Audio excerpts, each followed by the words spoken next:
Ayah Selvi Hana akui tak setuju putrinya menikah dengan Daus Mini. Perseteruan antara Selvi Hana Wijaya dan Daus Mini kembali memanas.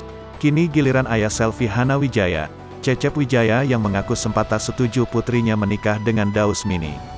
Ayah Selvi Hana Wijaya juga sempat tak memberikan restu pada putrinya untuk menikah dengan Daus Mini. Namun akhirnya ayah Selvi Hana Wijaya terpaksa merestui lantaran putrinya Keke ingin menikah dengan Daus Mini. Cecep menuturkan, Selvi Hana Wijaya dan Daus Mini tak butuh waktu lama untuk berpacaran. Bahkan ia sempat kaget saat sang komedian melamar putrinya. Pacaran juga nggak lama, tahu-tahu lamaran, imbuhnya.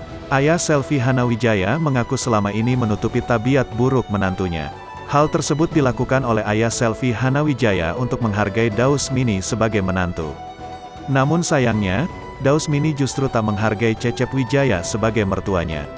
Saya nutup-nutupin Daus itu banyak sekali saya tutup-tutupin. Soalnya jelek dia, jelek anak saya, biar bagaimanapun dia mantu saya. Tapi dia nggak ngehargai saya sebagai mertua, terangnya. Lebih lanjut Cecep menuturkan, ia sempat sakit hati dengan perkataan pihak keluarga Daus Mini yang menyebutnya hanya numpang hidup dengan sang komedian. Dari pihak keluarga dia ngomongnya nyakitin. Ini masih ada WhatsApp-nya, kita disangka numpang hidup, pungkas Cecep Wijaya.